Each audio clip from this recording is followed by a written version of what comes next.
Presiden Jokowi mengumpulkan petinggi parpol koalisi di Istana Negara sore tadi. Berlangsung tertutup pertemuan Presiden Jokowi dengan 7 ketua umum dan 7 sekjen partai koalisi dimulai pukul 3 sore tadi. Pertemuan membahas sejumlah topik mulai dari penanganan COVID hingga suhu politik tanah air. Disinyalir pertemuan tersebut juga sebagai langkah konsolidasi guna mengawal pemerintahan dalam tataran legislatif.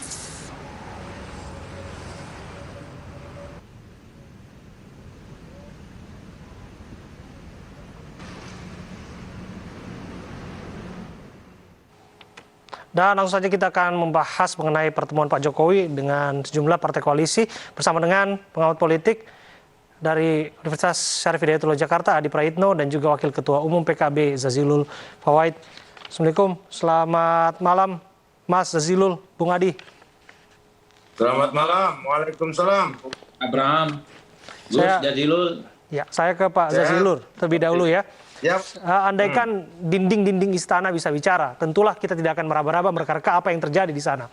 Tapi apakah sesederhana itu memastikan bahwa dengan ikutnya PAN, artinya PAN sudah masuk koalisi Indonesia Maju, begitu Pak Zazilul? Ya, sebenarnya koalisi ini lebih menyangkut pertemanan. Apalagi sekarang keadaan kita kan sedang sulit. Pemerintahan menghadapi COVID ini memang tidak mudah. Makanya butuh kekompakan dan dukungan dari berbagai pihak.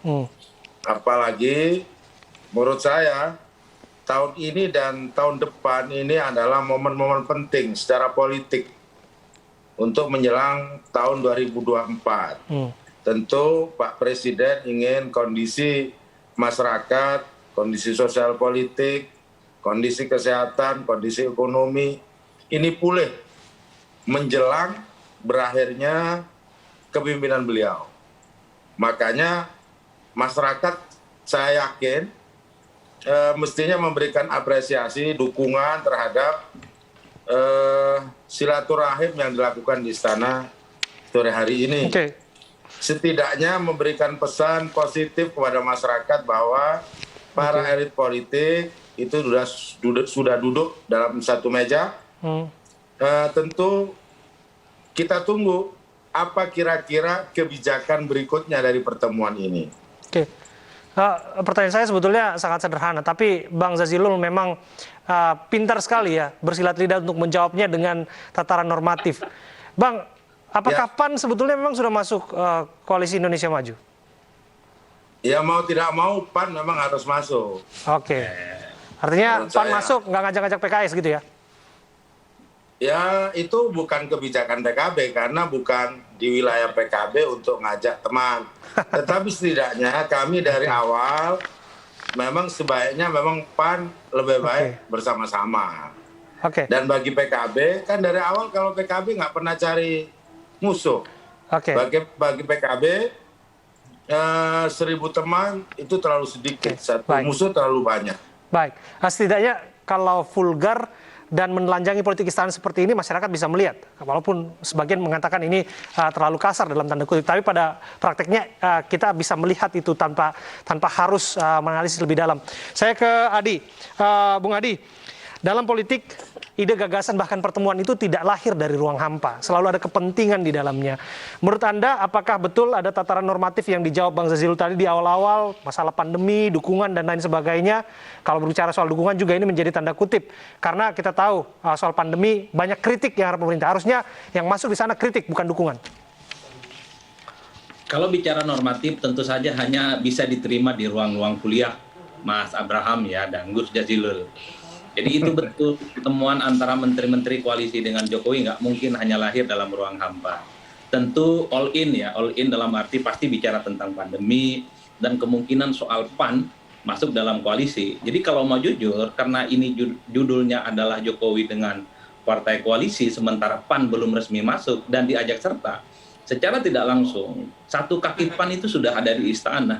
Tinggal mengukur jas saja elit PAN ini siapa yang kira-kira diminta untuk jadi menteri. Artinya Anda membaca waktu dalam hitungan beberapa hari lagi, beberapa pekan, atau dalam waktu dekat akan ada kocok ulang kabinet yang memberikan kue dalam tanda kutip kepada PAN? paling lama ya bulan depan itulah akan terjadi kocok ulang kabinet itu, karena soal isu PAN masuk kabinet itu kan sudah lama. Oke. Bukan kali ini saja, bahkan ketika Pilpres 2019 lalu, suasana batin Zulhas itu sebenarnya lebih ke istana dan lebih ke Jokowi. Hanya mazhab politik Amin Rais lah yang kemudian mengambil jarak tegas dengan Jokowi, yang kemudian memaksa PAN sebenarnya mendukung Prabowo saat itu. Terus sumbangsi ini semua terhadap pandemi, ekonomi dan lain sebagainya di mana begitu? Nah, yang saya sebut all in itu tentu ke depan presiden ini butuh dukungan politik yang cukup luar biasa. Karena di periode kedua itu ada yang disebut dengan kutukan periode kedua presiden. Dulu yang justru kritis ke SBY itu adalah partai-partai koalisi, PKS dan Golkar. Nah, di periode kedua ini biasanya partai-partai ini sering mencari muka gitu, mencari simpatik dengan mengkritisi kebijakan politik Jokowi.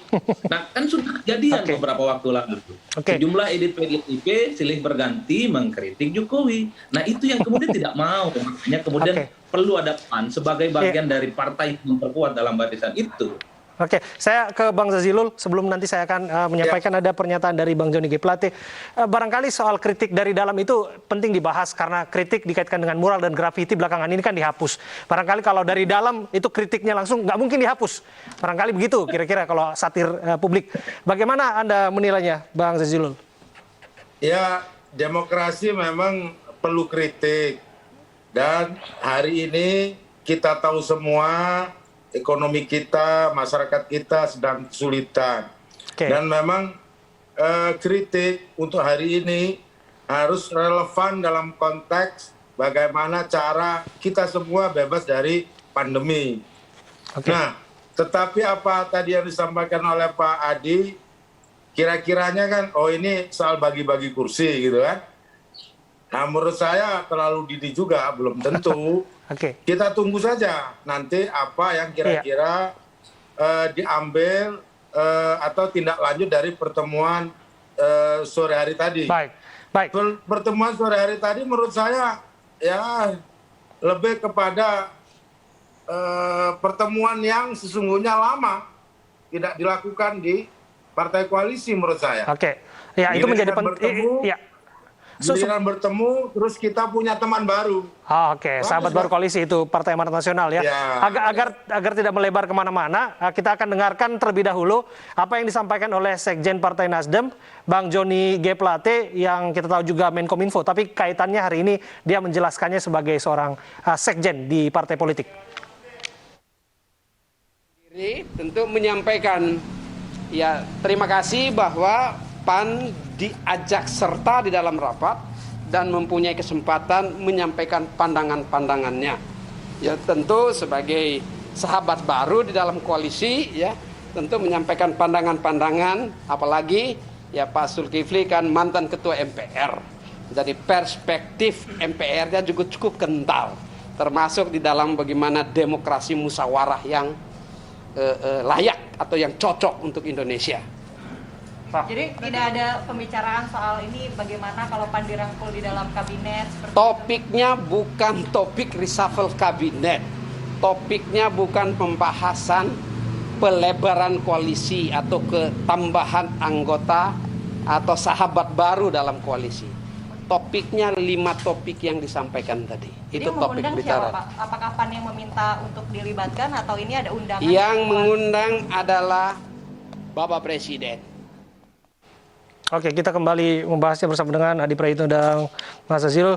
Adi, saya kembali ke Anda. Saya mengutip apa yang disampaikan Bu Mega. Kaitannya dengan kita tindak lanjuti apa yang disampaikan oleh Pak Joni G. Plate, tidak ada bagi-bagi kursi dan lain sebagainya. Tapi saya positif thinking aja. Kalau Bu Mega bilang kan bahwa Pak Jokowi itu makin kurus karena mikirin negara dan bikin rakyat.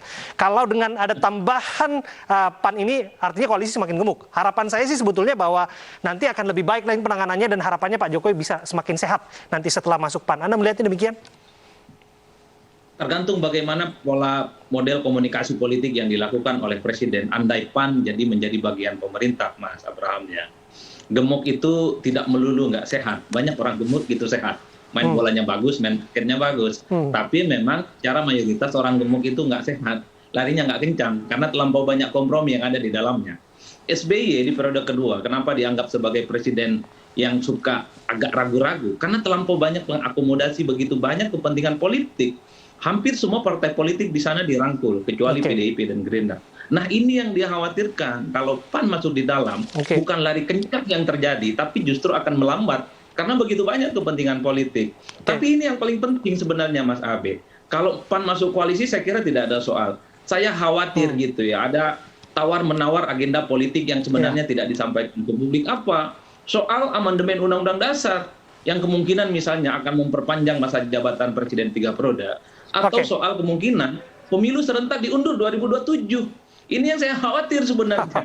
Oke. Bukan hal-hal yang lain. Kalau reshuffle dapat satu menteri, gampang lah. Oke. Yang penting partai-partai ini tidak diganggu menterinya. Ya, Aman. sampai- Welcome. Ahlan wa sahlan teman baru. Kan begitu. Betul. Sampai Tapi di sana kalau tadi. Ya, sampai di sana. Kalau disebutkan tadi oleh Bu Mega kan Pak Jokowi semakin kurus. Kalau disimpulkan dengan PAN masuk, artinya koalisi semakin gemuk. Implikasinya apakah rakyat bukan kurus atau makin gemuk? Apakah makin sehat setelah ini semua terjadi nanti? Karena sehat di masa pandemi itu suatu prestasi loh, Adi. Ya betul ya, saya membaca dukungan politik sepertinya yang penuh itu diinginkan oleh Jokowi saat ini. Karena dia tidak bisa memastikan di sisa pemerintahannya ini, partai-partai koalisi ini bakal solid sampai akhir. Belum lagi misalnya begitu banyak agenda politik yang memang butuh support dan dukungan politik secara mayoritas tentang pindah ibu kota, tentang isu amandemen, tentang pemunduran pemilu, atau memperpanjang masa jabatan presiden sampai 2027 karena alasan amandemen. Tentu itu butuh partner baru sebenarnya Mas Abraham ya. Disinilah sebenarnya kalau di situ ketemu semua kepentingan politik, maka gemuk ini akan jalan cepat. Oke. Kuncinya satu, partai-partai ini yang sudah ada di koalisi, jangan diganggu kepentingan politiknya. Udah selesai, jadi gemuk itu jadi beautiful. Big is beautiful. Oke. Oke, saya ke Mas Zazilul. Mas Zazilul, kalau artinya koalisi disebutkan oleh Bung Adi tadi akan semakin mengemuk dengan hadirnya PAN. Artinya begini, rakyat akan dapat apa kira-kira? Justru itu yang menjadi tadi kalau Pak Dokter kan mengandaikan amandemen, mengandaikan perpanjangan, mengandaikan 3 periode, itu semua tidak agenda rakyat sebenarnya. Nah, saya berharap pertemuan koalisi tadi itu memperbarui hubungan-hubungan yang ada di dalam koalisi dan yang menjadi topik utamanya adalah kepentingan rakyat. PKB akan berdiri di situ, bukan kepentingan orang per orang, kelompok per kelompok. Iya. Karena apa? Karena kita tahu rakyat ini sedang menderita. Jadi dan menurut saya pertemuan tadi mungkin saja dan kita berharap ini memperbarui pola komunikasi selama ini yang ada di partai koalisi. Sebab apa kan? Polanya berubah karena COVID. Nah, sehingga kita semua patut untuk mendorong pertemuan ini bukan agenda-agenda yang bukan untuk kepentingan rakyat. Mohon maaf saya potong Mas Zazilul. Kalau disebutkan tadi, kalau semakin gemuk koalisinya, komplikasi kepentingannya juga semakin sulit di sana akan diatur. Bagaimana rakyat akan ditempatkan dalam kepentingan koalisi istana? Nah, kalau gemuk itu kan diindikasikan dengan pembagi-bagi kursi sebenarnya. Nah, menurut saya apakah pantas kita di tengah pandemi seperti ini mempertontonkan itu ya? Ini semuanya kemudian partai-partai bertemu dan pikirannya adalah bagi-bagi kursi. Menurut saya bukan itu yang menjadi kehendak rakyat. Anda tidak melihat sah-sah saja kalau misalnya ada menteri yang nggak perform di masa pandemi saat ini, demi kepentingan rakyat mereka harus diganti begitu. Dan harapannya ya masyarakat akan semakin baik kondisinya di masa pandemi, semakin sehat. Nah, itu prerogatifnya presiden. Bagi PKB tanpa harus bertemu, kalau presiden mau mengganti atau menambah silakan, itu hak prerogatif presiden.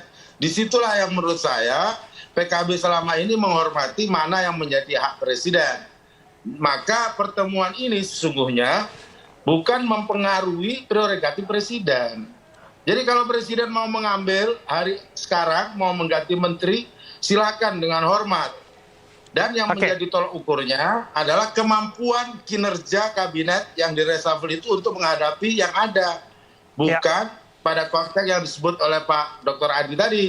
Bagi-bagi kursi, kemudian gemuk, berlemak. Nah, kalau itu yang terjadi, nanti bisa menjadi masalah Ya. justru di detik-detik akhir gitu. Ya, kita break sejenak agar tidak terlalu gemuk ini segmentasi ini, agar proporsional begitu ya. Bagaimanapun itu yang ideal. Kita akan kembali saat lagi dengan dialog yang sama. Tetaplah bersama kami. Kita lanjutkan kembali berdialog dan sudah tersambung dengan kita juga pada malam hari ini Mas Arwani Tomafi, Sekjen P3 yang juga ikut dalam pertemuan di sana tadi. Assalamualaikum, selamat malam Mas Arwani. Assalamualaikum, waalaikumsalam. Ya. Selamat malam, Mas. Ya, Mas Arwani, langsung saja ya, kalau pertemuan di tengah pemberlakuan PPKM saat ini itu dirasa istimewa. Kalau kita lihat kan seminar, kemudian juga kegiatan-kegiatan yang kerumunan itu dilakukan secara daring begitu ya. Tapi mengapa bertemu tatap muka di sana dirasa istimewa pada hari ini? Ya, tentu pertemuan terbatas ya dilakukan dengan tetap mematuhi protokol kesehatan ya secara ketat ya. Lalu kita melakukan pertemuan tentu dalam kerangka untuk membahas ya, mengkonsolidasikan kerja-kerja penanganan pandemi COVID-19 dan juga terkait dengan pemulihan ekonomi nasional. Jadi satu hal yang cukup urgen ya, penting bagi semua pihak dalam hal ini adalah teman-teman partai politik dalam koalisi pemerintah, dan tadi juga ada Partai Amanat Nasional yang menambah kebersamaan ya, semua. Artinya senada dengan apa yang disampaikan Mas Jazilul tadi, ini artinya bahwa fix resmi PAN masuk dalam koalisi Indonesia Maju? Ya, jadi untuk yang pertama kalinya secara lengkap Ketua Umum dan Sekjen PAN tadi hadir dalam pertemuan resmi ya, partai koalisi pemerintah di parlemen bersama dengan Presiden. Ketika datang pertama kali juga saya melihat ada beberapa yang kaget atau terkejut gitu, tetapi pada intinya teman-teman partai politik menyambut baik semua. Mereka juga menyampaikan selamat datang, ahlan wa sahlan kepada Partai Amanat Nasional. Dan dalam kesempatan itu juga semua ketua umum partai politik menyampaikan masukan, menyampaikan beberapa hal penting termasuk Pak Zulkifli. Artinya kocok ulang kabinet itu keniscayaan, Mas? Pertemuan semacam ini bukan atau tidak tadi ya, tidak sama sekali membahas soal kocok ulang atau reshuffle atau ya, bukan membahas soal jabatan atau apapun lah ya, tetapi soal kinerja, soal bagaimana kita mensupport pemerintah untuk penanganan COVID ini. Ini satu pertemuan yang sangat spesial ya, sudah lama. Kita menyadari tentu pemerintah juga dan kita semua fokus pada persoalan COVID ini. Tetapi tadi disampaikan laporan dari Pak Presiden terkait dengan langkah-langkah pemerintah yang sudah dilakukan, dan kita lihat bagaimana perbandingan dengan negara-negara lain, kita juga dalam posisi atau proses yang benar ya. Dan ini tadi partai-partai politik memberikan dukungan untuk pemerintah terus melakukan perbaikan. Tentu soal perbandingan data-data itu ada di Worldometer dan lain sebagainya, WHO juga rilis, itu bisa secara kasat mata dilihat dan sebagainya. Tapi orang akan tetap mencium ada aroma politik kepentingan di dalamnya. Saya ke Mas Jazilul. Mas Jazilul, bagaimana memastikan bahwa apapun yang terjadi setelah ini, kocok ulang kabinet, reshuffle kabinet, tidak akan menyampingkan yang namanya kepentingan masyarakat di atas segalanya, karena bagaimanapun presiden itu tidak bertanggung jawab kepada partai politik, itu dalam konstitusi kita, dia bertanggung jawab langsung kepada masyarakat, kepada rakyat. Mas Jazilul. Oh ya, memang pertemuan ini diharapkan agendanya memang untuk kepentingan rakyat. Makanya seperti saya dengar dari Pak Arwani tadi, Pak Sekjen P3, memang tidak ada agenda terkait dengan reshuffle. Makanya bagi PKB, kita berharap pertemuan koalisi seperti ini itu semakin intens dan juga agendanya lebih kepada kepentingan rakyat. Kepentingan bagaimana kita terbebas dari pandemi, ekonomi bagus. Tetapi kalau seandainya Pak Presiden mengambil menggunakan hak prerogatifnya bagi PKB, kita hormat. Apakah itu reshuffle atau apapun, selama untuk kepentingan masyarakat banyak, utamanya agar pandemi ini tidak bertambah parah dampaknya. Baik. Ya, itu harapan kita. Kita berpositif thinking saja supaya kelak dengan apapun yang dilakukan oleh pemerintah saat ini, istana dan lain sebagainya akan membawa kita ke dalam kondisi yang lebih baik daripada saat ini. Terima kasih Mas Jazilul, terima kasih Pak Arwani Tomafi, dan juga terima kasih Adi Praitno, pengamat politik yang sudah hadir bersama kami.